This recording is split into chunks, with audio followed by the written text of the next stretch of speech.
Hey guys, Sublord here, back again with another action figure review. Today we'll be taking a look at the Transformers Earthrise Voyager class Megatron, brought to us by the fine folks over at Hasbro and good buddy Evil Villain. Click the link in the description below.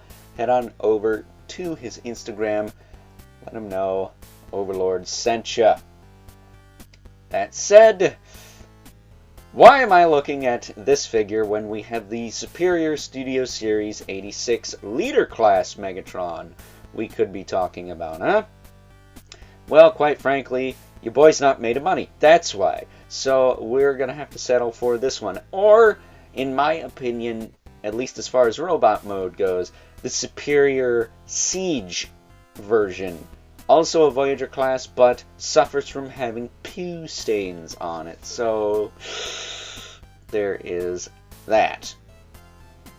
But other than that, I think the robot mode from the Siege version blows this one out of the water. I think it's a little bit more solid, albeit the tank mode for this one, I think that might give the Siege version a run for its money. But before I get too far ahead of ourselves, why don't we cut right to the chase and get into the meat and taters of this review and take a look-see at all this guy has to offer in terms of accessories, because other than his fusion cannon, which I have on him because, in my opinion, that's just part of Megatron. It should never be detached. We do have this spear-like weapon, this big Gigunda blade on it, and this random panel, which this is like some Legacy Deluxe class breakdown BS, where this panel in robot mode, pretty useless. Just like the spoiler from Breakdown. In robot mode, pretty useless. I mean, you can plug it onto his arm, but it doesn't really fit.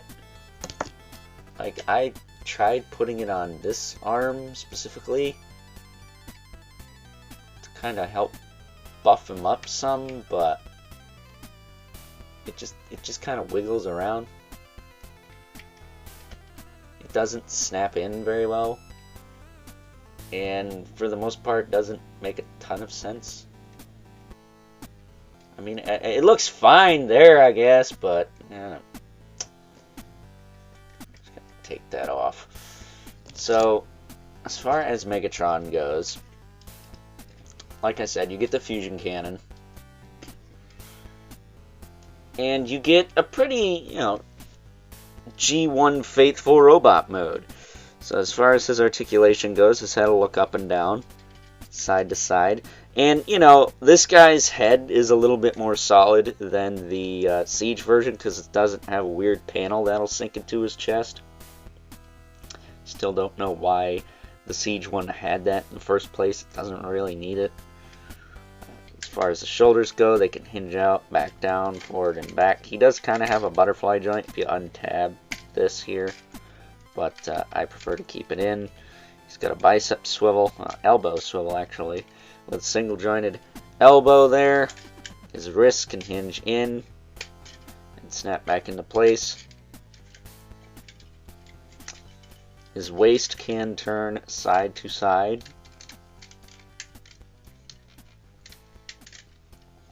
His hips will kick out pretty far. Kick forward. He's got a thigh cut. Single jointed knee gets you about 90 degrees. And then the feet is really where this guy kind of suffers. His ankle rockers are really floppy. And then he does have a hinge in the foot, but I feel like it does not go forward far enough. So he kind of stands weird. I don't know if you guys can tell, but he's got like this weird backwards lean almost. And I'm not the biggest fan of that, so you gotta kind of push him forward just a smidge. And I know like G1 Megatron kind of has this weird stance to him. His legs almost kick forward a bit, but,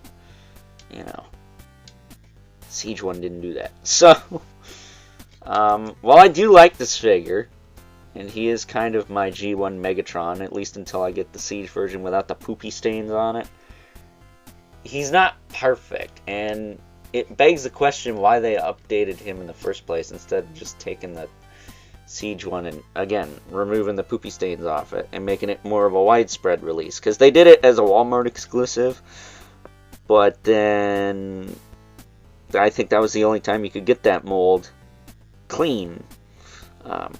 Evil Villain has actually sent me a Siege Megatron before, but again, it had the poopy stains on it. So if I can ever get a hold of that version, that will probably be my G1 Megatron. I don't need, you know, the latest and greatest when it comes to Transformers, other than maybe my Bayformers, but when it comes to the G1 versions, I have a general consensus of what the superior molds are, because I've messed with quite a few at this point. But before I wrap this up, let's bring in our two regulars. We got the Mythic Legion's Brother Mandibilith here.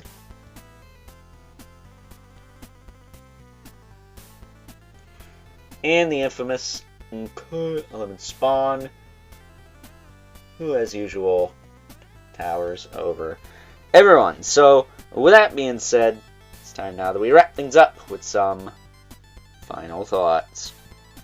Overall, and at the end of the day, I'm going to have to stand by my previous statement in saying that yes, I do prefer the Siege version of good old Megatron. Here, when it comes to robot mode, when it comes to vehicle mode, I actually think this Earthrise one does a couple of things better. Other than that, I just think the Siege one is a little bit more solid. Again, for the robot mode, albeit there is that weird head panel thing he's got going on that's not so great, but we're not talking about him. So, with that being said, before we wrap this sucker up, why don't we get good old Megatron here transformed and take a closer look at his vehicle mode. And as promised, here we have good old Megatron in his Cybertronian question mark. I think it's Cybertronian tank mode, because God forbid he can turn into a gun. That said, I don't think he turned into a gun like he used to since the 80s, so I guess that's an irrelevant argument. I digress. He can roll. Whee! Whee! And that's cool. His turret can rotate side to side. That's cool. That weird panel shield thing from earlier plugs into the arse end of the tank to kind of help fill things out, which is not really necessary. It seriously feels like a Legacy Deluxe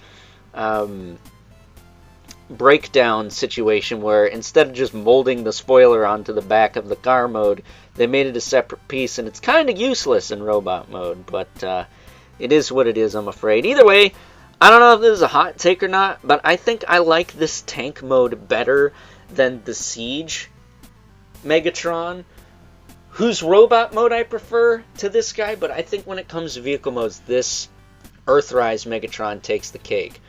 That said, the face being kind of smooshed underneath instead of folding into the torso, like, I don't know, 80% of Transformers is kind of weird to me. But at any rate, that is Earthrise Megatron in a nutshell. Obviously, if you got the new Studio Series 86 one, you don't need this. If you got the Siege one, especially that Walmart exclusive version that doesn't have the poo stains on it, you don't need this one. But I don't have either of those, so I like this one. I think it's fine for what it is, and I'm happy to have it in my Transformers Decepticon collection. So with that being said, hope you guys enjoyed this review. Until next time, I'll catch you guys later.